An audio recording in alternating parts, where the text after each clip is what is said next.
Well, today I am attempting to mount the power stop start switch to the ameribrade belt grinder. I got the switch here on eBay. It actually shipped from Amazon, so if you need one, I would recommend to get it from Amazon. I don't know if there's that HY56 is a real part number or not, but the company was called PowerTech that makes them, and it's a great safety feature to work this. So I wanted to mount it directly to it. I found that there are two holes already here on the ameribrade belt grinder.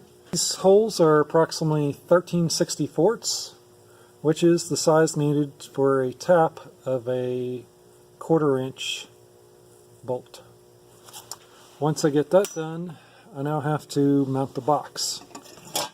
In my junk electrical, I found this box. It's a nice extra deep box, and it will mount something like this. The holes are approximately 2 inches apart. I'm pretty sure it's almost exactly 2 inches apart. Measured it with a handy little dowel caliper here. And I want my box to be square. I don't want it to be at an angle, so I need to drill the holes precisely where they need to go. So that's where a nice little angle finder come in. And I was able to set this up here and line it up with the holes here in the back. And I'll find out that is right at 25 degrees. So then I take my little box here, set it on the table, and then duplicate that same angle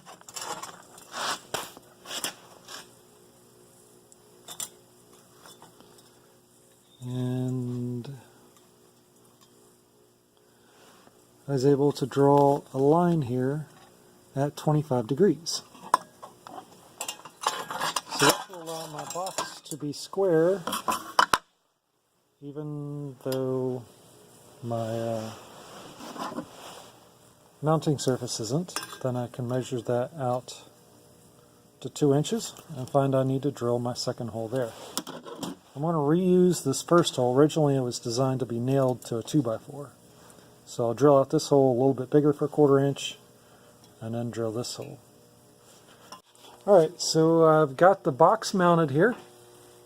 I had a couple of difficulties in this. My tap for the lower bolt broke in the steel here. So I ended up drilling it out and putting a nut in from the top side here. And that went quite well. So my advice would be to just drill it out and then to put a nut on it from the inside. Be a lot easier, quicker. So I went to mount my switch here. As you can see, there's a little nut at the top and bottom, so I had to notch my box here. I used a die grinder to do that quickly and easily. So now I will wire it up and then mount my stop-start switch and get it going. A quick note about wiring these: they're labeled load and line. Line is to go to the wall, load is to go to the motor.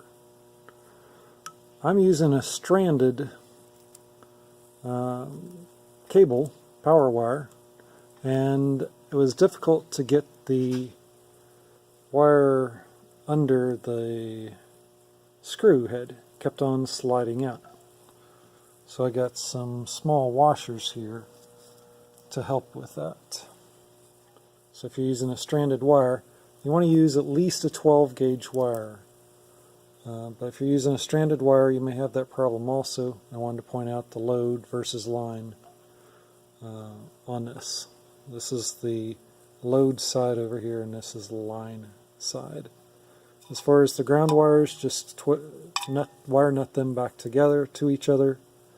So 3 wires is adequate for a 220 volt motor. So the screws that came with the switch were a little bit too big in diameter. So in order to mount this into the box, I had to get some from a light switch. I had an old light switch laying around here. The distance, the pattern, everything was correct, just the screws were physically too big that came with the switch. So that was an easy fix. Okay, I've got the box mounted. Pretty much went as planned for the location and style. Button works great. I took a moment to route the power wire out the back of the box and over here to the side of the capacitor. I use that same screw to keep it away from the belt. I noticed when I first put it on that it went to that side and just a little too close for comfort, so this will keep it well out of the way. I've went ahead and powered it on once just to test it. Everything went well. From the bottom here, I have the power wire up and along here. I wanted to keep it nice and tight so it would not vibrate against the metal here. So what I did, I needed some room to work with it out here. I pulled the slack back through and into the box here. So I had everything the right length, and you know, it's not tight by any means, but it won't vibrate against that. So everything's good to go now. Next step is to mount it. Okay, I've got the ameribrade belt grinder fully wired up and mounted to the bench. Mine got the optional 3 horsepower motor, so you want to make sure you have it firmly mounted. I use 3/8 grade 8 bolts to mount it to my 5x10 bench, steel bench, so it's not going anywhere. Before you turn it on, make sure all of your handles are tight. And this one up here is an adjustment for the pulley. It makes the belt go right or left. So eyeball it, make sure it's somewhat centered, and when you turn it on, be ready to make a fine adjustment on it to get that belt where it needs to go. The other thing to notice is that these belts are directional. You want the arrows pointing to the motor. I leveled up this surface here, and I've got an old disc brake bracket that was made in error. It's 3/8 inch thick. I'm just going to see what it does to the steel here. So here we go.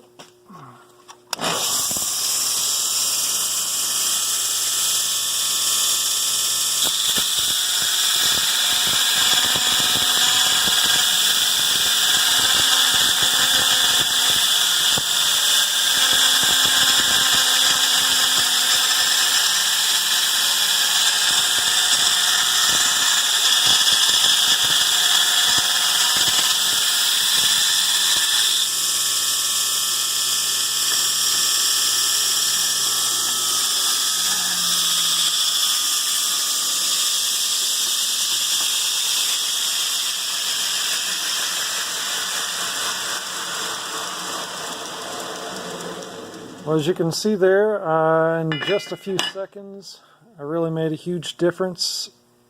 And the really weird thing is that this is not nearly as hot as you would think. If I get on out there, it is quite warm. But I mean, right there, it's still quite touchable. I think that's because it's so aggressive, it doesn't create as much heat. You can see a little bit of heat marks there, but overall, it doesn't create the heat the normal grinder would. And on 3/8 inch steel, it took off a significant amount of metal in almost no time. And that's the reason why I bought it. So this is a ameribrade belt grinder. And there you go, that's how you spell it.